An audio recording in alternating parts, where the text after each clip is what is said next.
semua, Shalom. Kali ini kita akan membahas materi budaya kekerasan versus budaya kasih.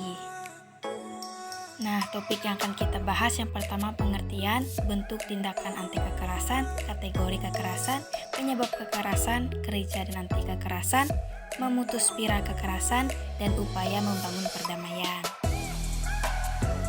Ada dua makna gerakan anti kekerasan, yaitu yang pertama, dasar pandangan umum untuk menghindari kekerasan. Yang kedua, sikap aktif untuk melakukan tindakan tanpa kekerasan dalam hidup harian. Contoh gerakan anti kekerasan antara lain gerakan Mahatma Gandhi, gerakan Tewiti, dan gerakan Martin Luther King. Gereja menyebut gerakan ini dengan istilah active non-violence atau aktif tanpa kekerasan. Secara umum, tindakan anti kekerasan memiliki 4 bentuk utama, yaitu 1. Pandangan filosofis. Pemahaman yang mendasari tindakan tanpa kekerasan untuk mencapai kemenangan semua pihak melalui cinta dan pemahaman di antara pihak-pihak yang terkait. 2. Tindakan pragmatis. Penerapan paham mencintai dan mengasihi sesama manusia dalam aktivitas tanpa kekerasan yang menyangkut relasi dengan orang lain. 3. Cara hidup.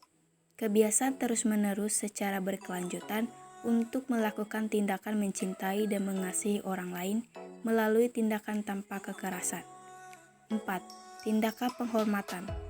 Penerapan tindakan tanpa kekerasan untuk memberikan penghormatan dan penghargaan kepada pihak tertentu. Contohnya, sikap hidup vegetarian dan praktek spiritual tidak menyakiti makhluk lain. Gerakan aktif tanpa kekerasan ingin melawan kekerasan yang terjadi dalam kehidupan manusia. Menurut WHO, ada 3 kategori kekerasan menurut pihak yang terlibat di dalamnya, yaitu 1. Kekerasan terhadap diri pribadi, yang meliputi tindakan pembunuhan diri seperti pikiran untuk membunuh diri, usaha bunuh diri, dan tindakan bunuh diri. Dan tindakan pelecehan diri, seperti tindakan menyakiti diri dan mutilasi diri. 2. Kekerasan antar pribadi, yang terdiri dari kekerasan oleh keluarga dan teman dekat, seperti pelecehan terhadap anak-anak, kekerasan oleh teman dekat, dan pelecehan orang dewasa, serta kekerasan oleh komunitas, seperti kekerasan remaja, kekerasan acak, pemerkosaan atau pelecehan seksual oleh orang lain, dan kekerasan dalam lembaga seperti sekolah, tempat kerja, penjara, dan rumah perawatan. Ketiga, kekerasan kolektif, melibatkan kelompok yang lebih besar atau negara karena berbagai alasan. Contohnya adalah kejahatan dan ancaman terencana dari kelompok tertentu, aksi terorisme, dan kekerasan oleh mafia, kekerasan oleh negara, serangan untuk mengganggu aktivitas ekonomi, upaya mengganggu pelayanan umum, atau usaha membangun perpecahan ekonomi. Penyebab kekerasan biasanya dibagi dalam 4 tingkat. Pertama, karena faktor pribadi. Penyebab kekerasan karena faktor pribadi antara lain rasa rendah diri, rasa minder, rasa kecewa pada diri sendiri, stres, dan depresi. 2. Karena faktor relasi. Penyebab kekerasan karena faktor relasi antara lain kebencian, rasa tidak senang, kemarahan, dan dendam. 3. Karena faktor lingkungan sosial terdekat. Penyebab kekerasan karena faktor lingkungan sosial terdekat antara lain dominasi antar pribadi, merasa lebih kuat, merasa lebih berkuasa, dan merasa lebih hebat dari orang lain. 4. Karena faktor lingkungan sosial yang lebih luas. Penyebab kekerasan karena faktor lingkungan sosial yang lebih luas antara lain kebencian dan dendam antar kelompok masyarakat. Gereja dan anti kekerasan. Sejalan dengan ajaran tentang perdamaian, gagasan mengenai tindakan tanpa kekerasan sebagai jalan penyelesaian konflik berkembang, baik dalam kitab suci maupun ajaran tradisi gereja Katolik. Dalam kitab suci, kekerasan sangat ditentang, apalagi pembunuhan dengan sengaja, yaitu mengambil nyawa tanpa izin atau perintah hukum. Keluaran bab 20 ayat 13. Dan ada hukuman mati atas pelanggaran hukum ini. Kejadian bab 9 ayat 6. Daud tidak boleh membangun bait Allah karena perang-perang yang dialaminya. Penumpahan darah menjadi penghalang menghadap Allah, termasuk membangun bait Allah, karena hanya Allah yang berhak atas darah sebagai sumber hidup.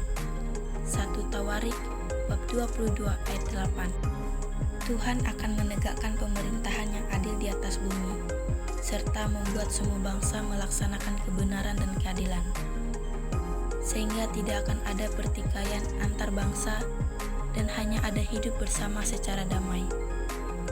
Sebagai akibatnya, senjata-senjata perang akan diubah menjadi alat-alat perdamaian dan untuk memajukan produktivitas perekonomian. Yesaya bab 2 ayat 4. Kedatangan Mesias akan ditandai oleh tidak adanya permusuhan dan kekejaman. Ia akan membawa damai di bumi serta mengubah orang percaya dan alam sebagai hasil akhir penebusan. Yesaya bab 11 ayat 6-9. Khotbah Yesus di bukit menampilkan ajaran-ajaran yang menuntut kualitas sikap yang bobotnya sangat mendalam.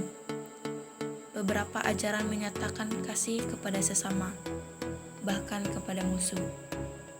Matius bab 5 ayat 9, dilanjutkan ayat 38-39, dilanjutkan ayat 43-44. Di abad-abad awal terhadap kekerasan, Origenes berpendapat, orang-orang Kristiani seharusnya tidak bekerja sebagai tentara, tetapi lebih memilih pekerjaan yang memajukan kesejahteraan umum. Pada abad ke-14, Mr. Eckhart menyatakan bahwa tidak akan ada damai sejati tanpa keadilan. Ajaran tentang gerakan aktif tanpa kekerasan semakin dipertegas dalam berbagai dokumen gereja, terutama Pacem in Terris Paus Yohanes ke-23 1963 dan Gaudium et Spes Konsili Vatikan II 1965. Dokumen Konferensi Para Uskup Katolik Amerika Serikat berjudul The Challenge of Peace, God's Promise and Our Response 1983 menyatakan umat Kristiani purba mendedikasikan dirinya untuk melakukan gaya hidup tanpa kekerasan seturut teladan dan ajaran Yesus. Dinyatakan pula penghargaan pada perjuangan Mahatma Gandhi, Dorothy Day, dan Martin Luther King. Dalam pesannya tertanggal 18 Februari 2007, Paus Benediktus ke-16 memberikan komentar terhadap ayat "Kasihilah musuhmu" Lukas bab 6 ayat 27 sebagai makna carta dari ajaran tanpa kekerasan Kristiani. Gereja Katolik juga menghargai para pejuang gerakan anti kekerasan. Tahun 1978, dalam pesan pada masyarakat India, Paus Paulus ke-6 menyatakan penghormatannya kepada Mahatma Gandhi. Tahun 1986, Paus Yohanes Paulus II menyampaikan pesan yang ditunjukkan kepada Mahatma Gandhi di Monumen Pemakaman Derajat. Figur, karya, dan hidup Mahatma Gandhi telah merasuk dalam kesadaran kemanusiaan. Gandhi berpesan pada dunia, kuasailah benci dengan cinta, kekeliruan dengan kebenaran, kekerasan dengan penderitaan. Dalam rangka Minggu Doa untuk Kesatuan Umat Kristiani tahun 2008, Komisi Kepausan untuk Kesatuan Umat Kristiani memberikan pernyataan bahwa melalui gereja, terutama gereja Afro-Amerika dan rekan sejemaat mereka, terutama perlawanan tanpa kekerasan Pendeta Dr. Martin Luther King, Jr. Diakuilah hak-hak warga negara dalam hukum Amerika. Pada pesta diawali 2008, Komisi Kepausan untuk Dialog Antar Agama menyebut Mahatma Gandhi sebagai orang yang dihormati oleh berbagai generasi di seluruh dunia karena dedikasi totalnya terhadap kemanusiaan. Gandhi menyadari bahwa pandangan mata ganti mata akan segera membuat dunia buta, serta mengembangkan konsep ahimsa tanpa kekerasan melalui cara hidupnya. Memutus spiral kekerasan. Upaya memperjuangkan perdamaian dilakukan melalui tindakan memutus spiral kekerasan. Spiral kekerasan adalah situasi di mana kekerasan demi kekerasan saling menyebabkan dan terjadi secara berurutan. Teori spiral kekerasan diungkapkan oleh Tom Helder Camara, uskup wilayah Olinda dan Recife, sebelah timur Laut Brazil.